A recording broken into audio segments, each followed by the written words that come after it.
भाई साहब का आपने हमें कितनी गहराई से और कितने सहज रूप से मन को क्या करना है वो भी बताया, स्थिति को क्या करना है, वाइब्रेशंस को कैसा बनाना है, कर्मों से क्या हमें करवाना है। इतनी कम समय में आपने हमें अनुभूति भी कराई और उसका हमें आपने गहराई से पूरे जैसे कि अगले साल का एक हमें होमवर्क भी अपने लिए मिल गया। इसलिए आदरणीय भाई साहब का बहुत बहुत शुक्रिया। और जैसे कि भाई साहब ने भी हमें बताया है महत्व, आदरणीय संतोष निधि जी हम सभी के बीच में पहुंचे हैं। एक बार जोरदार तालियों से हम आदरणीय दीदी का ओआरसी में अभिनंदन करते हैं, स्वागत करते हैं। आप सभी को पता है आदरणीय दीदी को बाबा ने, यज्ञ ने वर्तमान समय ब्रह्मा कुमारीज के जॉइंट चीफ के रूप से सेवाएं संभालने के लिए दीदी कर रहे हैं। बाबा ने निमित्त बनाया है और दीदी जो आदि रतन ब्रिज इंदिरा दादी जी जो आदि दृष्टा, उनके साथ अंग संग कई वर्ष रह कर के आपने बॉम्बे में पालना ली। केवल उनसे नहीं, सभी दादियों से पालनाएं ली हैं और आज आप इतने विस्तार से पूरे महाराष्ट्र को साथ उससे जुड़े हुए और भी सब जोन्स हैं, सोशल विंग के भी आप चेयरपर्सन हैं। मैं तो कहूँगी इतने वर्ष की योग और तपस्या आज मंच से हम सभी को मिल रही है, लाभान्वित कर रही है।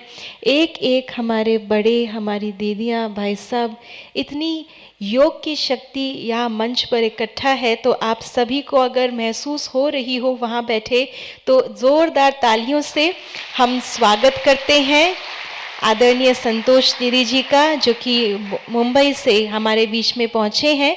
और मैं आदरणीय जयप्रकाश भाई जी से भी अनुरोध करती हूँ कि पुष्पों के द्वारा आप भी दीदी का स्वागत करेंगे, साथ साथ आशा दीदी का भी वेलकम करेंगे और ओआरसी कनेक्शन की बहनें भी पुष्प गुच्छ के द्वारा सभी का वेलकम करेंगे, सभी का स्वागत करेंगे और हम सब भी तालियों के साथ सभी का वेलकम करेंगे।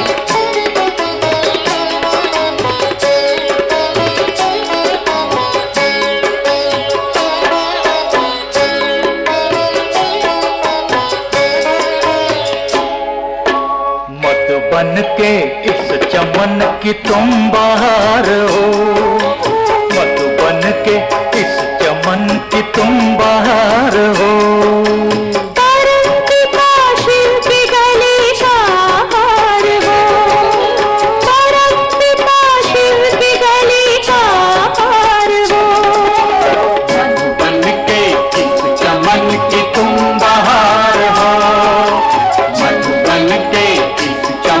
कि तुम बाहर हो।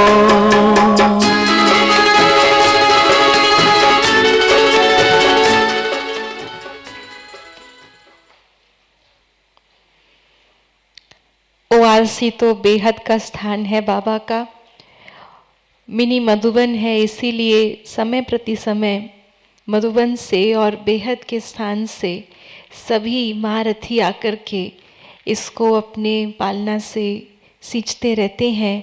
और ये मौका फिर हमें आज मिला है इस सभा के रूप में। तो अब मैं अनुरोध करती हूँ आदरणीय संतोष दीदी जी से कि दीदी जो भी पालना आपने पाई है बाबा से, मम्मा से, दादियों से, ये समय तो बहुत थोड़ा है लेकिन हम झोली फैलाए बैठे हैं। जितना हम भर सकें आज इस मौके से हम भरना चाहेंगे। तो दीदी आप लुटाते रहें और हम भरते रहें।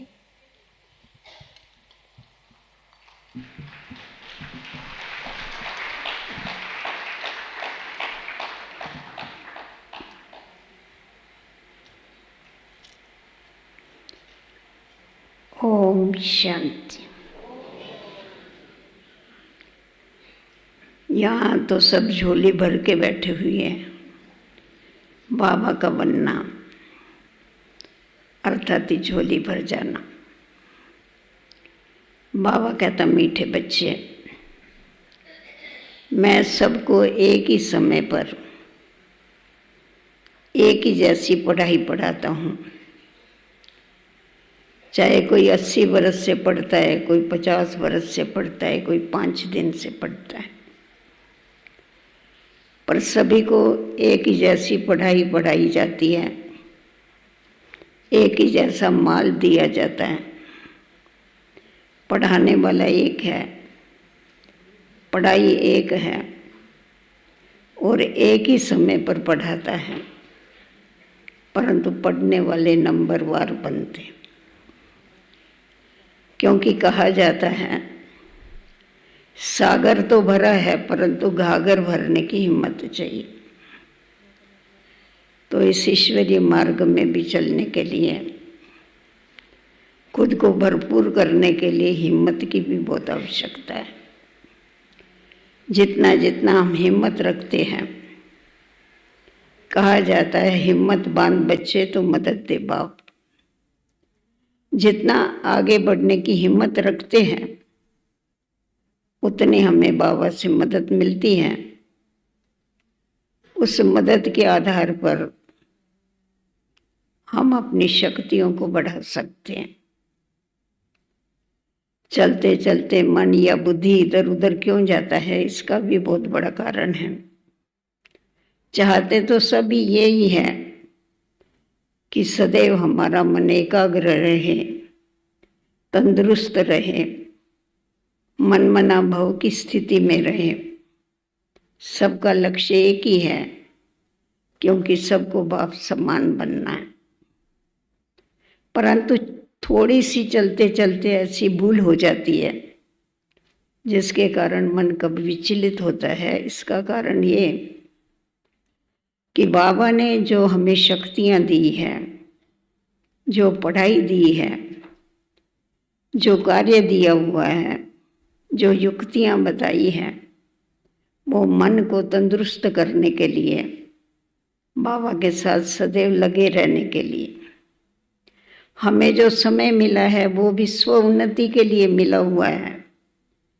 परंतु चलते चलते कोई पुरुषार्थी बच्चे जो समय, जो शक्ति स्व उन्नति में देनी चाहिए, उसके बजाय छोटी मोटी जो परिस्थिति आती है उस परिस्थिति से उलझ करके और अपनी शक्ति और अपने समय को गंवाते। वास्तव में देखा जावे तो स्व उन्नति और परिस्थिति, इन दोनों का आने का रास्ता भी अलग अलग है। इनका आपस में क्लैश नहीं होना चाहिए। स्व उन्नति ये अंदर से आती है और परिस्थिति ये बाहर से आती है। इस बात को भूल जाने के कारण अपने समय को, अपनी शक्तियों को जब नष्ट करते हैं तो आत्मा कमजोर हो जाती है। छोटी सी परिस्थिति के साथ जब उलझते हैं तो छोटी परिस्थिति भी बहुत बड़ी लगती है। तो साकार बाबा को या हमारे जो भी पूर्वज होके गए, हमारी दादियां हैं, हम देखते हैं कि कितनी भी बड़ी बड़ी परिस्थितियां आई परंतु उन्होंने उसका डट के सामना किया। कभी भी उसमें उलझे नहीं, कभी ठहरे नहीं, परंतु आगे बढ़ते गए। थोड़ी सी समझने की बात है कि जैसा हमने साकार बाबा को देखा, बाबा हमेशा ही, बाबा का जो चेहरा है, बाबा का चेहरा कभी बदला हुआ नहीं देखा। आज भी आप लोग बाबा का जो फोटो देखते हैं तो जैसा बाबा का चेहरा था वैसा ही सदैव बाबा का चेहरा हर्षित मुख रहा। कितनी भी बड़ी परिस्थितियां आई, यहाँ तक ब्रिजेंद्र दादी हमको सुनाती थी, कभी कभी जो सिंध हैदराबाद वाले थे वो विघन डाल डाल के थक जाते थे। थकने के बाद कभी कभी शांत हो जाते थे। तो बाबा बड़े मजे से कहता था, पता नहीं सिंध वालों को क्या हो गया, कुछ करते नहीं आजकल। तो सब बच्चों को ऐसा लगता था, देखो बाबा की कितनी ऊंची स्टेज है। तो हमें इस बात को समझना है कि जबकि हमारा लक्ष्य बाप समान बनने का है, तो बाबा के आगे जो परिस्थितियां आई है वो हमारे आगे भी जरूर आनी। क्योंकि आज आपको समझो यहाँ ORC से किसी दूसरी जगह पर जाना है, समझो हम स्टेशन पर ही जाते हैं, तो जिस रास्ते से गए हैं, पहले समझो मैं उस रास्ते से गई, मैंने जो सीनरी देखी वो आपको भी देखनी पड़ेगी। तो बाबा जिस रास्ते से गया, हम कोई अलग नया रास्ता नहीं ढूंढ रहे हैं, हम तो बाबा के फुट स्टेप पर फुट स्टेप उठा करके चल रहे, हम उसी रास्ते पर से चल रहे हैं जिस रास्ते पर से बाबा चला है। तो बाबा के सामने जो भी सीनरियां आई, बाबा ने एंजॉय किया, बाबा ने उसकी खुशी मनाई, बाबा ने देखते हुए भी उसको नहीं देखा और सदैव आगे बढ़ता रहा और औरों को भी बढ़ाता रहा। तो जब बाबा ये कर सकता है तो हम बाबा के बच्चे हैं। बड़े फकुराई से हम कहते हैं कि हमारे को 3 बाप है, 2 भी नहीं पर 3 बाप हैं, हम 3 बाप के बच्चे हैं। तो बाबा ने जैसी अपनी स्थिति को बनाया, हमें भी बाबा जैसी स्थिति बनानी है। तो जरूर जो भी बातें आएगी उसका हमको मुकाबला करना है। बाबा को इतना इजी क्यों रहा, इसका कारण क्या था? क्या किया बाबा ने ऐसा पुरुषार्थ जिसके कारण बाबा की सदैव एक रस अवस्था रही, परिस्थिति का उसकी स्थिति के ऊपर कोई असर नहीं हुआ। क्योंकि हम देखते हैं बाबा की डिक्शनरी में मैं और मेरा ये 2 शब्द नहीं थे। जो माया के आने के दरवाजे हैं उसको बाबा ने डबल लॉक लगा के रखा था। डबल लॉक लगाने के कारण माया कभी प्रवेश कर ही नहीं सकी, बाहर से ही भाग गई। अगर आई भी होगी तो बाहर से ही भाग गई। तो हमारे को भी अगर स्थिति को इतना ऊंचा बनाना है तो हमें भी ये 2 जो शब्द हैं, ये 2 जो दरवाजे हैं माया के, इसको बंद करना पड़ेगा। तो हमें बाबा ने इसके लिए युक्ति बताई है। जिस समय तुम मैं कहते हो उस समय तुम्हें ये याद आना चाहिए कि मैं कौन, मैं आत्मा हूं, ये तो ठीक है, परंतु मैं कौन सी कैटेगरी वाली आत्मा, मेरा पोस्ट पोजीशन क्या है, मुझे भगवान ने ढूंढा है, मुझे भगवान ने अपना बनाया है। हमारे जो स्वमान हैं, वास्तव में देखा जावे तो बाबा हमको नशा चढ़ाने के लिए कितने स्वमान देता। 365 दिन के लिए 365 स्वमान, रोज एक स्वमान भी याद रखो तो कितनी खुशी होती है और कितना नशा चढ़ता। तो जिस समय भी मैं शब्द बोलते, हम जानकी दादी को भी देखा, जब भी मैं कहती थी मैं एक शुद्ध आत्मा, मैं श्रेष्ठ आत्मा। शुरू में जब मैं इस ईश्वरीय मार्ग पर चली तो बाबा ने मुझे जानकी दादी के पास पूना में भेजा था। तो मैं दादी से पूछा, मैंने कहा दादी मैं क्या पुरुषार्थ करूं? तो मेरे को कहा कोई पुरुषार्थ करने की जरूरत नहीं, आप सदैव ये याद रखो कि मैं ब्राह्मणों में एक विशेष आत्मा हूं। वैसे जो भी ब्राह्मण हैं वो सारे विश्व में कोटों में कोई है, परंतु आप ब्राह्मणों में विशेष है, इसकी स्मृति में रहो। तो जितना जितना इस स्मृति में रहेंगे कि मैं ब्राह्मणों में विशेष आत्मा हूँ, तो आपके अंदर वो आप ही विशेषताएं आती रहेगी। तो बाबा ने हमें विशेष आत्मा बनाई है, श्रेष्ठ आत्मा बनाई है। तो अगर ये हमें याद रहता है, नशे से हमेशा खुशी होती है। जितना नशा याद चढ़ता है उतना निशाना हमारे सामने रहता है, और जब निशाना सामने रहता है, लक्ष्य सामने रहता है, तो उस लक्ष्य की पूर्ति के लिए हमेशा पुरुषार्थ किया जाता है, उसकी तरफ हमारा ध्यान जाता है। और नशे में आप कितना भी कार्य कर लो आपको मालूम ही नहीं पड़ेगा, आप कभी भी थकेंगे नहीं। तो इसीलिए बाबा कहते कि बच्चे जब मैं बोलो तो ये पक्का करो कि मैं आत्मा हूँ, जब मेरा कहो तो मेरा बाबा, ये याद आना चाहिए। जिसका साथी भगवान है, सर्वशक्तिवान है, उसको ये माया के आंधी और तूफान नहीं कभी रोक सकते। तो हमने देखा साकार बाबा को सदैव ये याद था कि ये जो यज्ञ है ये मेरा यज्ञ नहीं है। बाबा ने कभी ये नहीं कहा मेरा यज्ञ है या मेरे बच्चे हैं। बाबा को यही याद था कि ये यज्ञ शिव पिता ने, रुद्र ने रचा हुआ है, ये उसका यज्ञ है और ये सब बच्चे उसके हैं।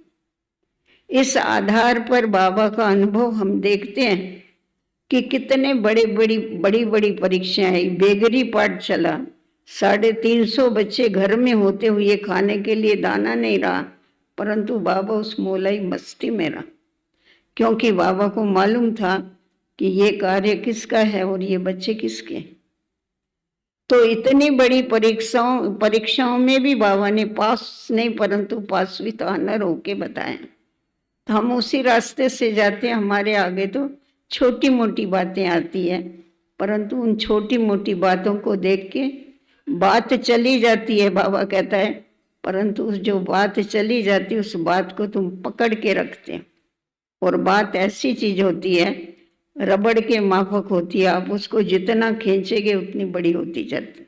आप छोड़ देंगे तो आप ही ठीक हो जाता है, आप खींचने की कोशिश करेंगे तो क्या हो जाएगा, और भी बड़ी होती जाएगी। तो बाबा में ये बड़ी विशेषता थी। बाबा हमेशा, हम लोग जब भी बाबा के साथ ब्रह्मा भोजन खाते थे उस समय भी बाबा हमको क्या याद दिलाता। बाबा जब सबको भोजन मिल जाता था, बाबा कहता था देखो शिव भोलेनाथ भंडारी का ब्रह्मा भोजन हम खा रहे हैं, ये याद कर। शिव भोलेनाथ का भंडारा, मेरा भंडारा नहीं, बाबा का भंडारा है। तो आज जो प्रवृत्ति में भी रहते हैं, बाबा ने उनको भी यही शिक्षा दिया है कि सदैव ये याद रखो कि हमको बाबा खिला रहा है, हम बाबा के भंडारे का खा रहे। तो जब कहा जाता है बाबा का भंडारा भरपूर और काल कंटक दूर, तो मन के और तन के जो काल कंटक है, माया की जो आफतें हैं, वो क्या होती है, आप ही दूर होती जाती। तो ये जो छोटी छोटी युक्तियां बाबा ने हमें बताई हुई है, अगर उनको हम याद रखते हैं तो हमारी जो स्वस्थिति है वो स्ट्रांग होती जाती। नहीं तो छोटी छोटी परिस्थितियों को देख करके जब हम घबरा जाते हैं, जो घबराता है उसके पीछे माया ज्यादा लगती है। बस अभी आप देखो, छोटे छोटे हम जब स्कूल में पढ़ते थे तो माताएं घर में बताती थी, पक्का कराती थी। कभी गांव में रह गए तो कुत्ते पीछे लगते, कभी बच्चों को देख के तो कहते थे भागना नहीं, कभी कुत्ता पीछे लगा तो अगर भागेंगे तो जरूर वो काटेगा, और आप खड़े हो जाएंगे ना तो खुद भाग जाता। तो माया भी वैसा ही है, अगर आप भागेंगे ना, जितना घबरा रहे माया आई, माया, आप याद क्यों करते उसको। माया आई के बदले अगर बाबा आया याद किया तो माया आएगी नहीं। तो फिर हम क्या कहते हैं, अरे हमारी खुशी गायब हो गई। खुशी ये मेरी प्रॉपर्टी है, ये मुझे बाप से वर्षा मिला हुआ है, वो कभी मेरा गायब नहीं हो सकता है। तो इसलिए हमें हमेशा ये याद रखना चाहिए कि हमारा प्राण जाए पर हमारी खुशी नहीं जानी चाहिए। खुशी क्यों चली जाती है, उमंग उत्साह कम हो जाता है। वैसे आप देखो पंछी जो है उनको 2 पंख हैं, परंतु बाबा ने हम पंछियों को 4 पंख दिए हुए, ज्ञान, योग, उमंग और उत्साह। तो 4 पंख से तो हमने कितना हम उड़ सकते हैं फास्ट, परंतु हम क्या करते हैं, कभी उमंग उत्साह कम हो जाता है छोटी मोटी बातों को देख के, व्यक्तियों को देख के, परिस्थितियों को देख के, जिसके कारण स्थिति ऊपर नीचे हो जाती है। तो हमें अपनी स्थिति को इतना स्ट्रांग बनाना है जो माया हमारे पास आवे ही नहीं। क्योंकि हमारा जब जन्म हुआ, बाबा ने हमें जन्म दिया, जन्म देते ही बाबा ने हम सब ब्राह्मणों के मस्तक के ऊपर विजय भाव का तिलक लगा दिया। तो माताओं को तो प्रैक्टिस होती है, सवेरे उठेगी, मुख धुलाई करेगी तो देखेगी पहले अपने आईने में देख के, तिलक अगर पहुंच जाएगा तो उसको लगा देगी। तो हमें भी रोज ज्ञान के आईने में देख के देखना चाहिए कि हमारा विजय का जो तिलक है वो लगा हुआ है या पहुंच गया। सिर्फ आत्माभिमानी हूं इतना याद करने के साथ साथ अगर ये हम याद कर लेते हैं कि मैं कल्प कल्प का बाबा का विजयी रतन हूं, तो जब एक बार ही जो काम किया हुआ होता है ना, वो घड़ी घड़ी करने में कभी भी मेहनत नहीं लगती है, नया करना होता है तो मेहनत लगती। तो इसीलिए आप सब बाबा के विजयी रतन हैं।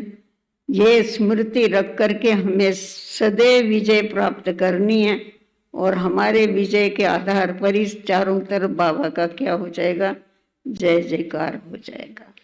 ओम शांति।